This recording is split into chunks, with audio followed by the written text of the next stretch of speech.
you so much. Dana Abercrombie, the Koalition. My question is for Joseph Sikora. Knowing the legacy of Tommy within New York, what do you want his lasting memory in Chicago to be? That we represented that city as well as we represented New York.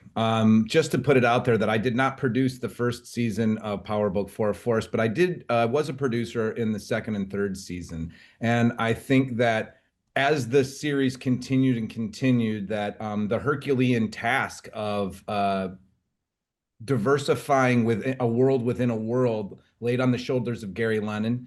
I think what he did, which you're going to see much more of in season 3 of Power Book 4 Force, is the diversification within the African American community of the city of Chicago. These are not globular, blanketed communities that you can just say South Side and that runs from, I don't know, 13th Street to 107th. No, this is Bronzeville. This is Auburn Gresham. This is the Wild Hundreds. And then on the West Side, really showing that the West Side, as Chicagoans would say, that West Side consists of Garfield Park, West Garfield Park, and Austin. Brighton Park and Little Village are not part of what we would consider the Black Belt of Chicago. And that we show the diversification of those communities and also implemented the Latin community, which is an essential and a huge part of the city of Chicago, and the North Side Latin community of Hermosa or Brighton Park or Little Village, but then also the differences and the tapestry within that community as well. We tapped into that. We show the diversification and the complexities within this incredible city, and that leads me to the story being implemented through the tapestry and picture of Chicago to the spider web that takes Tommy over in season 3, whether that's in his body or his mind, from Maria and Miguel to the Brotherhood Samson, to Shanti's Showstopper, to the AUSA of wonderfully played of Miriam Hyman playing Agent Stacy Marks. So I think what we did is we represented the city by showing a finer point to what that city actually looks like. So I think in this season 3 specifically, Chicago will bless us, and we will be blessed locally, and then we will be taken globally to that next level. Thank you so much. Amazing. Hi, everybody. Brandon Constant, Media and Popcorn Podcast. My question is for Joseph and Isaac. I want to talk about Tommy and Diamond's dynamic. How did y'all develop that over the past 3 seasons? And, what ultimately do you want audiences to take away from that partnership? We can start with Joseph. Okay, I would say that I love that there are sprinkles of all of these different relationships in the Tommy and Diamond dynamic. There is the obvious one of like, oh, Tommy and Ghost. But I love what Gary did is that he actually showed that in Tommy's pursuit of a takeover and in this blind addiction to power and running things, he's actually showed chinks in his armor through duplicity and not being staying true to who we all know Tommy Egan is. And then also that we will see, again, reflecting back on the original Power show, is blood thicker than water? And by blood, I mean Tommy and Ghost as a brothership and a true blood brothership. Now, did Tommy was trying to kill Ghost when he killed Angela? So we have to ask these questions, but I love how Gary very seamlessly turned this relationship into an unbelievably complex ticking time bomb that every episode in season 3 makes you go, when is it going to go off? Real quick, Isaac, last thing is that I believe that Diamond Samson, out of every character in the entire Power universe, is the longest wick of burning, but we get to see when it's closest to that dynamite and when it's about to blow up. So it's always exciting to me because he's a gentle giant, but he's a giant, and he breaks shit. I think that's a great point that Joseph made. I think because I even said, even as a personally, Isaac, I've gotten tired of Diamond's long wick of just being patient with things that's going on. But I would use that frustration into the character, and I think that also shows the different dynamic of a character because most characters are very impulsive in this world. They act off their emotions. They act off what they see right in place. And Diamond is more like sit back because he has a silent confidence that I know I will handle it, or I'll get that person, or I'll handle it in my own way. Because one of the things, he doesn't want to get caught. So when you don't want to get caught doing something, then you have to be more calculated about how you go about doing it. And a lot of the characters on here are not as calculated as Diamond in that aspect. I mean, he has a lot on the line. He's on probation. I mean, he's out, but he's he doesn't want to go back to jail, and he's made that very poignant with the parole officer that he's not going back to prison. And I think with the dynamic between between the Tommy character and Diamond character, also started personally. I mean, me and Joseph spent, he invited me to the city. He showed me around the city. He showed me all the neighborhoods so I could have a clear understanding of what that city is, so I can do justice to Chicago and not just come in thinking I just know what's going on. And personally, we talk about family. So we created a chemistry amongst each other personally that just happened to carry over into these scenes to where we know we could challenge one another. We know we could push one another, but still come back and be able to be like, okay, cool, good scene. We leave that day like, hey, we'll call each other, hey, good job today. You know what I'm saying? Good job how you did that. Or push each other like, hey, bring more this way or do this thing. So it's been important that we just trying to create that relationship as we move forward. Thank you both. Great job. Thank you. Gentlemen, how you doing? Nick Hamilton, Nightcast Media. My question is for Joseph, Isaac, and Kris. How have your characters evolved throughout this series, and how do you want your characters to be remembered? I will make mine pretty clear and concise, and that is that my character has evolved only through the writing. I am still playing Tommy Egan the same way I played him the first day of the first episode, which was the first day of the original Power Show, by the way. I'm still playing that exact guy who I developed with for months and came with him. So so the rest of it really follows. Gary Lennon has really been the heart and soul of this character and added the human complexity to this. So eternally grateful. And I hope that Tommy Egan is remembered being a super badass gangster, but somebody that people could relate to and real and a human being. I love the journey that the character has gone on. Like Joseph said, testament to Gary Lennon in our writer's room, all of the people that work in his writer's room, and what Courtney Kemp and Mark Cannon and 50 Cent have like brought to us over the course of the years to be embedded in this universe in such a way that actually sticks and people can actually feel like they've watched growth. Like I say that season 2 from season 1, the transition of Jennard from that season was drastic. And at first, when I first heard the wild ride that Jennard was going to be placed on, I wasn't a fan of it. I was not a fan of it when we sat down and we talked about it, that first season 2 meeting that I had with Gary.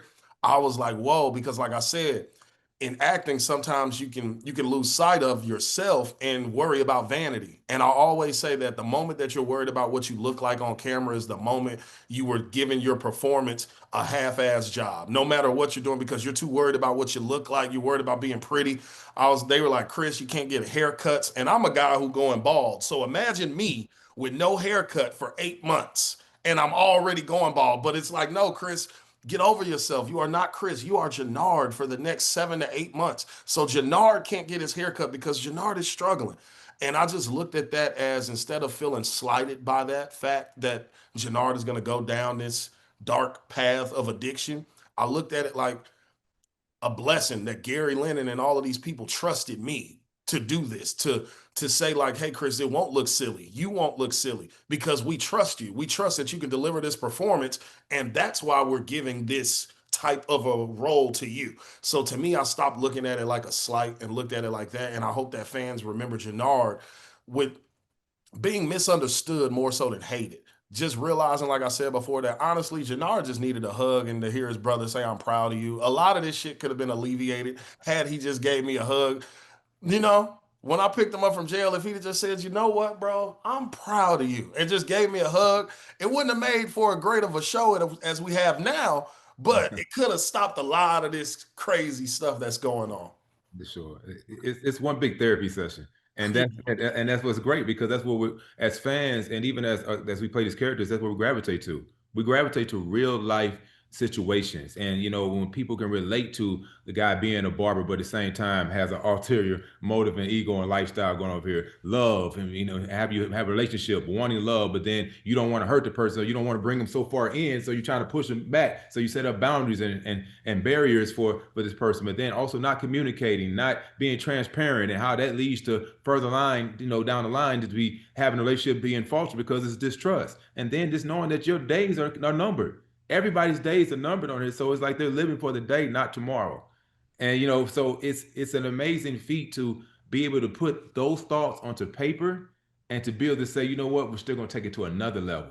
And I think that's what we were able to accomplish. And I want people to be able to, as everybody kind of touched on, is that relatability, humanity, the emotions that we hide, the emotions that we allow to happen, but people are hurt. And when you hurt people. And that's what's happened a lot in this power universe, as everybody still has their ulterior motives of what they're trying to go after. Thanks a lot. Congratulations to everybody. Thank you, Nick. Hello, gentlemen. Tamara J. for Noir Online. My question is for Joseph. When you reflect on Tommy's journey throughout the Power universe, what in your mind would be a happy or satisfying ending for him? Is Gary still with us? Yeah, I'm here. Gary, I defer to Gary Lennon. I think Joseph and I have had private talks, just that how we have an ending in mind for Tommy, but of course we can't tell you because then there's nowhere to go. But we have an arena, we have an idea of what that last frame looks like. But we have to keep it to ourselves. But we know, trust us, we know where we're going. I want to know so bad. Let me ask something. Only answer him with one word. For Joseph and Gary, if you could pick ending with power or love for him, which would it be? Power. Okay. Thank you both. Question. Hi, Jill Monroe, KBLA Talk 1580. So we talked a little bit about the ghosts of the past, pardon the pun, chasing all of these characters. So at this moment right now, as we've seen them transform, do you think that they believe who they are portraying to be, for Kris to Shanti, for Isaac and Joseph to each other? Do they really feel their loyalty and locked in and moving forward together? Or are they really thinking at any moment, I got to split and get out of this because I'm faking to an extent? It's a great question. Yeah. Who wants to take that? Who wants to start with that guy? I'll start for a second. I think that everybody's understood that in this game that there's not much loyalty. It's just, what can you do for me right now type of situation. But I think that Diamond really uniquely wants to be able to have loyalty with his brother. I think that Diamond really wants Jennard to be able to say, for him to be able to lean on him and trust on him. And I think that he's always going to question, Diamond's always going to question Tommy, just because he's not from Chicago. One main reason, he's not from Chicago, and because he kind of came in without really asking for permission. He came in with just demanding, wanting his way in Chicago. And I think when it all comes down to it, we all want somebody we can trust and lean on. And this game allows you to not be able to have that. And I think, you look at your brother and you want, that's your brother, that's your blood, and it's Chicago. And I think it's, he's drawn to that. But Jennard keeps on putting things in the way, keeps putting these barriers. But as you start to see, and I love how this is written, you start to see that journey where Diamond's trying to pull Jennard in, but Jennard kind of pulls back. And then he's trying to pull, Tommy, we can do it this way, and this doesn't work. So I just love how it's so layered in so many capacities that you as an audience, you're always going to be you're going to be rooting for each character. You're going to be rooting for everybody and what they could do. So I would say for me, I love that Tommy is an all-in type of guy. He is, I will die on this hill. I think that as much that he has said in the original Power show, there ain't no such thing as a half gangster. I think that he believes that fully. And I think that in the same way, when he asked Lakeisha, he's like, if you with me, you got to be all the way with me. And at the same time, he slid a gun out of the couch, and she said, I'm with you, Tommy. And he slid the gun back underneath the couch. Maria, on her own accord, after some time, said, hey, look, I know this world. I was born into this world. I love that Gary has her vehemently saying, no, no, no, no, no, no, no, no, no, because he puts her so far back that she's got to go all the way here to say yes. But when she makes that journey, Tommy is watching that journey. And when she says, I'm with you, Tommy, Tommy understands what that means. That means for Tommy, that means he knows now he's got a weak spot. And is Tommy going to allow that weak spot? But also he knows that Maria said, I will give you everything. And Tommy means it. And he says, I will give you everything now. No, true. No, that's dope. I don't even know how to come back from those answers. It's kind of what Joseph said. I've always said that same thing too. There's no such thing as halfway crooks. And especially in this power universe, there's no such thing as halfway crooks. I don't think Jennard is loyal to just one thing. I think Jennard is loyal to himself, but also he wants to be loyal to his brother. I think he truly, truly wants that. I don't think he's faking. Jennard is exactly who you think he is, but he's also more than what meets the eye. There's so many more layers to Jennard that people don't understand and realize. I think we forget because of the stuff that he goes through. We forget that he was going to the Ivy League. Jennard was going to the Ivy League. He's smarter than he looks. He just dresses this way. He's very calculated, very meticulous, very intentional. And I think his loyalty with his brother was tested just simply because of the Tommy character coming in. I think that there was something that Jennard just wanted when his brother got out of prison. He wanted that partnership, that camaraderie, that brotherly love in business. And I feel as if he's kind of jealous of Tommy because he feels as if Tommy took that from him. He took that position. The position that Tommy has in my brother's life is where Jennard saw himself. He never wanted to be his brother and take over and kick him out and just exile Diamond. That's never what he wanted. He just wanted to be 1 and 2. He wanted to be the Ghost and Tommy, but me and my brother. But now the Tommy came, and now it's kind of just like, now where is his loyalty? So I don't think Jennard is faking it. He is who he says he is, because there's no such thing as halfway crooks. The persons that he's had to become over the course of that 15 years while his brother was incarcerated with no father figure, with no older brother who was like a father figure to him. I've literally been out here probably since 16, 17, figuring out my own way, not only in life and as a man in the real world, but in this business, in this world, which is even darker than the real world. And I had to navigate that alone. So I think that Jennard is exactly who he says he is, but there's also layers to him that just wants that brotherly love and bond and acceptance. I think real quick, I think when you ask the loyalty question, this kind of came revelation right now, is that the loyalty is to the streets. Everybody else is just pawns. Everybody, and you look at all these characters, the loyalty is to the streets. And that's, that's ironic that it's that way, because the streets are not loyal to anybody. But if you look at each character, we're all, it's the streets who we're loyal to in the same, in that capacity. So, yeah. Amazing answers. Thank you. Derek Dunn, Reviews and Done. Just a quick question for Mr. Gary. So one of the things about Power that I've always loved is the Shakespearean and the Greek tragedy elements. Would you say that's the motif for the final season? I think it's one of them. I think that, since Power originated, the original first season, that was a something to look into. I mean, we as a writer's room, you would not imagine, but we watched I, Claudius, because we referenced it in the first season, and that pulled into the second. So I say it's definitely one of them. Yeah, I mean, I like big moves. I like lots of twists and turns.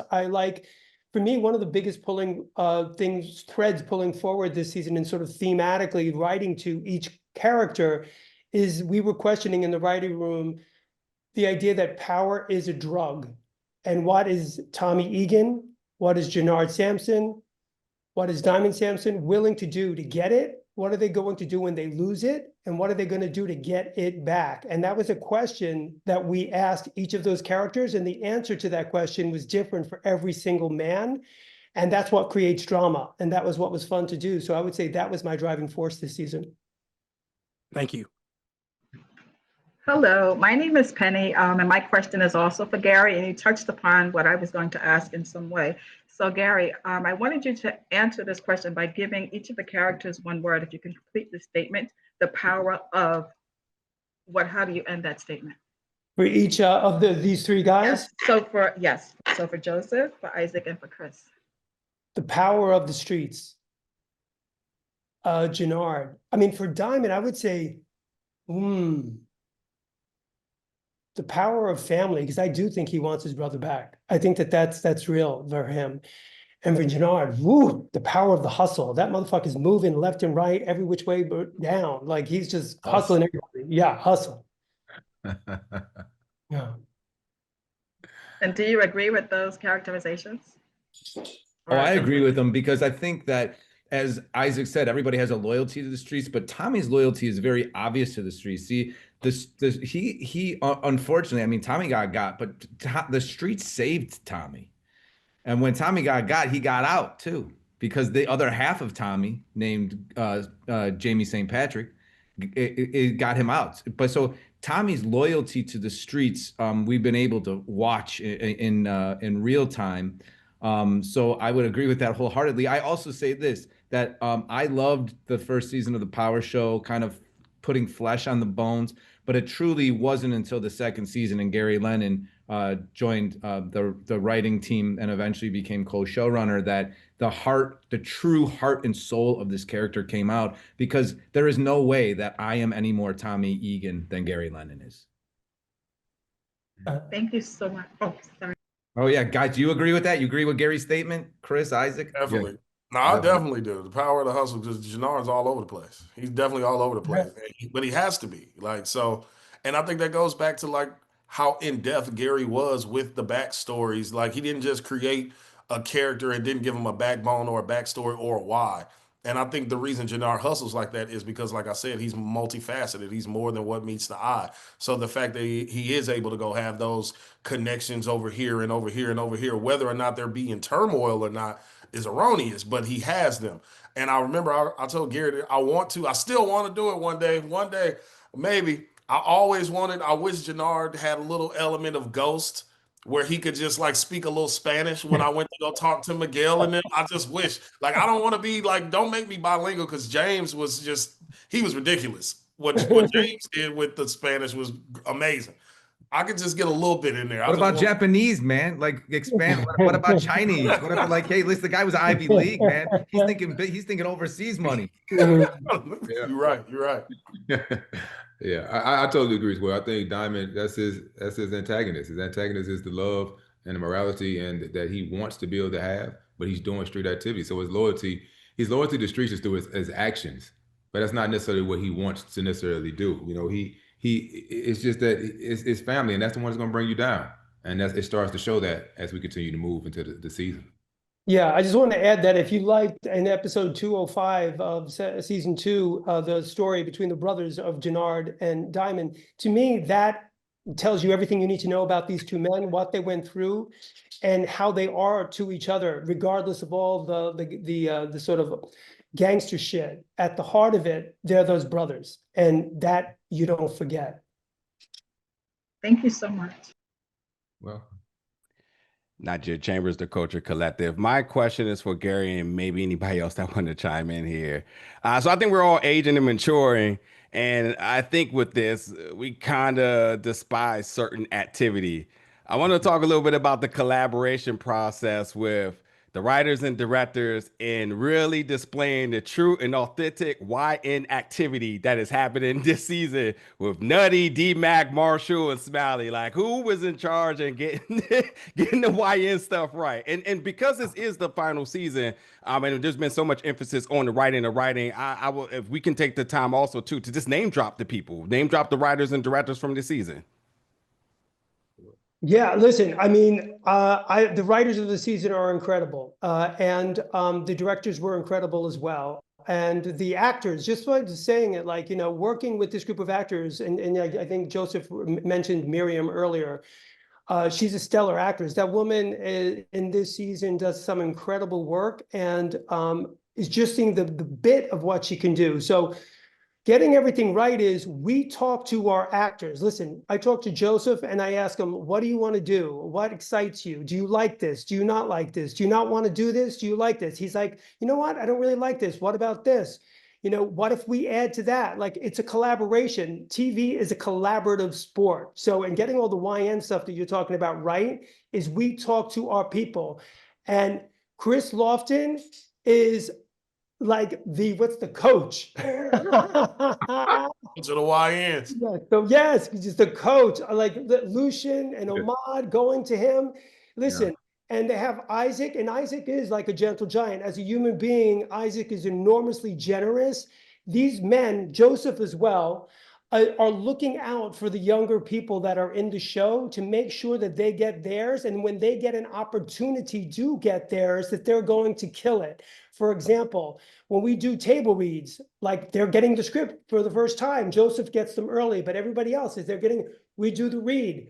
When they see the other young actors get an opportunity to have like their moment, there is none of that bullshit of like jealousy or anything like that among actors, but you have everybody rooting for Ahmad. That's your episode, man. You fucking killed it. That's awesome. Same thing with Lucian when we gave him a great storyline. So that's the collaborative spirit that we collectively bring to the table. And in my opinion, we create an environment that all of these people can succeed. And my job, by the way, is to make sure that that energy that you're talking about and those that YN of it all is real, because I have people checking me all day long, like this wouldn't be right, that wouldn't be this, let me do this. Let me just tell you this, Lucian at the beginning of this season wrote me a personal letter. It was like a 3 or 4 page letter of what it meant to him to be YN in Chicago. Wow. Let's start there. I read that letter, I took it very seriously. And when I was writing towards him, I pulled from that experience, right? So anyway, I could go on, but name check, great writers, great directors. We've got Sammy Horowitz, Adam Pazing, Kendra Chapman. We've got Amelia Swedeen, Sarah Gambles, Nikki. We got, did I miss anybody? Raphael. Lamont Edwards. Yeah. Yep, Lamont Edwards. All great people. From Queens. I'll let the boys talk about the directors. Well, I'll talk about directors, but I also just want to touch on writers really quickly. I've been in this business for 39 years. It's a long time to be in this business. It took me 25 years to get a lead on a show. And I mean that by the Power Show. But it is very rare that people in positions of the ultimate power, and that's the storyteller, the scribe, Gary Lennon, sets up a safe and inclusive environment. So we all feel enabled to get to these places.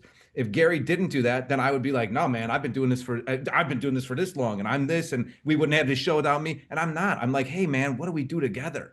And that allows me to have the environment of when Isaac comes up to be like, hey, Isaac, come for this ride along with me. Come visit these gangbangers with me. Come see these guys. And then meeting Chris and like, oh, Chris, you're from Chicago too. And like, well, who did you know here? And how did you know this? And it builds this community, but it starts with Gary Lennon. If Gary Lennon doesn't support us, we don't have that environment. And that makes us calm and inclusive. And an inclusive culture is the only way you can change culture. And that's what we intend to do, and we're trying to do with this by showing through a very, very difficult and duplicitous and scandalous and abusive lifestyle that we are all the same people, and we are all fighting a struggle. We are living a life full of struggle. Guys, let's talk about the directors. That was great. It was good. It's amazing. I've never been on a show that had so many different directors representing so many different communities. It's diverse, very diverse. And because we have, if you don't have good leadership, then you have confused chaos.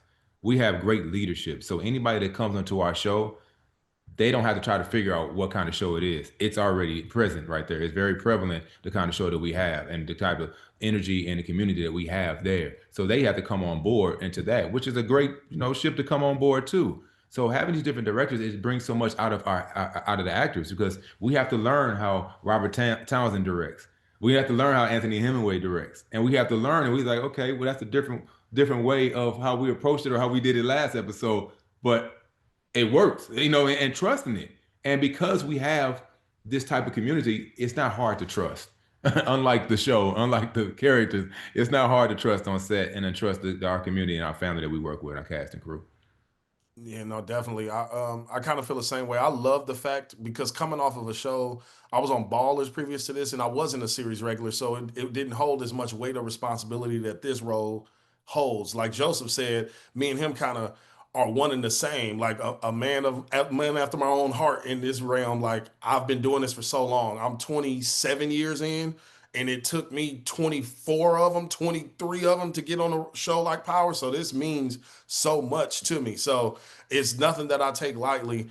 And I just feel like with the directors coming from something like Ballers, we shot in blocks, more of blocks. And by blocks, I mean like we would have one director shoot like 3 episodes and then another one would shoot 2. But on this one, I think that it's better this way because of the way that our writers tell the story. No one episode is different, and we're chasing the finale. Every episode is a pickup of where we left off. So I feel like every episode has a different meaning and intention and something that we're trying to convey differently. So the fact that we get a different set of eyes put on it every episode, a different set of eyes on the exact same world, it subconsciously creates the effect that we're looking for through the writing, but visually and cinematically. So I liked it. I liked enjoying it. Like I said, we had Monica Raymond, who's dope. And in Chicago, she was on Chicago Fire for a while as an actress, but she took her talents to directing. She was also on the star show Hightown. Monica Raymond's amazing. Go ahead, Joseph. No, that Gary Lennon executive produced as well. Yeah.